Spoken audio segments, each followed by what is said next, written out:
మేము diploma students అన్న. ఇప్పుడు మాకు ప్రాబ్లం ఎక్కడ వస్తుందంటే మాకు ఈసెట్ కౌన్సిలింగ్ ఏమో జూన్ 8th నుంచి ఉంది, బ్యాక్లాగ్స్ ఏమో జూన్ 18th నుంచి ఉంది. 10th టీసీ బోనఫైడ్స్ అన్ని కూడా కాలేజ్ వాళ్ళ దగ్గరనే ఉన్నాయి. వాళ్ళు మాకు ఈ బ్యాక్లాగ్స్ వెళ్ళినంత వరకు అవి ఇవ్వమని చెప్పేసి వాళ్ళు అంటారు.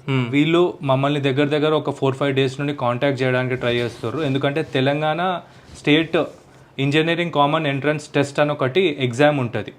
అందులో ఏంది అని అంటే ఈ పాలిటెక్నిక్ కాలేజెస్లో ఇంటర్మీడియట్ బదులు పాలిటెక్నిక్ కాలేజ్లో జాయిన్ అయ్యి 3 years డిప్లొమా చేసిన తర్వాత డైరెక్ట్గా ఇంజనీరింగ్ సెకండ్ ఇయర్లోకి ఎంటర్ కావడానికి ఒక ప్రొవిజన్ ఉంటుంది త్రూ ఈసెట్ ఎగ్జామ్. అయితే ప్రతి ఏడాది సప్లిమెంటరీ ఎగ్జామ్స్ అయిపోయిన కొన్ని రోజుల తర్వాత ఈసెట్ కౌన్సిలింగ్ అనేది స్టార్ట్ అవుతుంది. బట్ ఈసారి ఏమైందని అంటే సప్లిమెంటరీ ఎగ్జామ్స్ కాకముందే ఈసెట్ కౌన్సిలింగ్ స్టార్ట్ చేసిర్రు. And at the same time ఇంకో ప్రాబ్లం ఏంటంటే ప్రతి ఏడాది సప్లిమెంటరీ ఎగ్జామ్స్ 2 times జరుగుతాయి అనమాట అకాడమిక్ ఇయర్లో. ఈవెన్ సెమిస్టర్లో ఒకసారి, ఆడ్ సెమిస్టర్లో ఒకసారి. ఒకటేమో డిసెంబర్లో జరుగుతాయి, ఇంకోటేమో అకాడమిక్ ఇయర్ అయిపోయిన తర్వాత జూన్లో జరుగుతాయి అనమాట.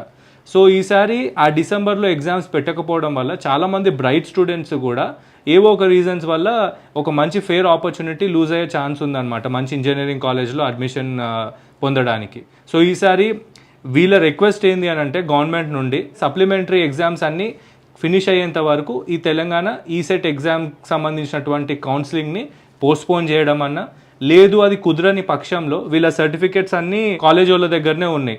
అది 10th మెమోస్ అయి ఉండొచ్చు, లేకపోతే మిగిలిన మిసిలినియస్ సర్టిఫికేట్స్ అని అయి ఉండొచ్చు. వాటన్నిటిని కాలేజ్ వాళ్ళ దగ్గరనే ఉన్నాయి కాబట్టి అవన్నీ లేకుండానో లేకపోతే కాలేజ్ వాళ్ళకి ఏమైనా స్పెషల్ ఆర్డర్స్ ఇచ్చి వాళ్ళకి ఆ సర్టిఫికేట్స్ రిటర్న్ చేయమని చెప్పేసో ఏదో రకంగా వీళ్ళకు కౌన్సిలింగ్ అనేది అటెండ్ అయ్యే విధంగానన్నా ప్రొవిజన్ ఏదైనా చేస్తే బాగుంటుంది. హ్యూజ్ నెంబర్ ఆఫ్ స్టూడెంట్స్ ఈ కౌన్సిలింగ్ అపియర్ కాకుండా ఎలిజిబుల్ అయ్యే పరిస్థితి లేదు. మీకు మేము మా సైడ్ నుండి ఇచ్చే ప్రామిస్ ఏంటి అని అంటే ప్రతి ఒక్క అథారిటీకి మీ సైడ్ నుండి మేము రిప్రజెంటేషన్స్ పంపిస్తాం, మీ ఇష్యూని ఎస్కలేట్ చేస్తాము. This is a promise from our side.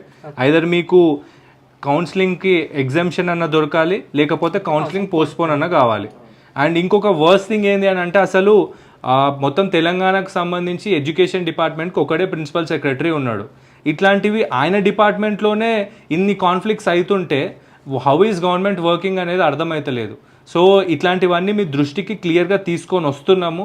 మీరు దీని మీద ప్రాపర్ యాక్షన్ తీసుకొని పిల్లల జీవితాలు నాశనం కాకుండా చూడాలి. వాళ్ళ కెరియర్ ఏమైనా మిస్ అయింది అనుకోండి, వాళ్ళ కంప్లీట్ లైఫ్ ఎఫెక్ట్ అయ్యే ఛాన్స్ ఉంది. So please take proper action. And we also request all the people of Telangana to retweet this so that it reaches the authorities and proper justice is done to these people. Jai Yuvajana, Jai Hind.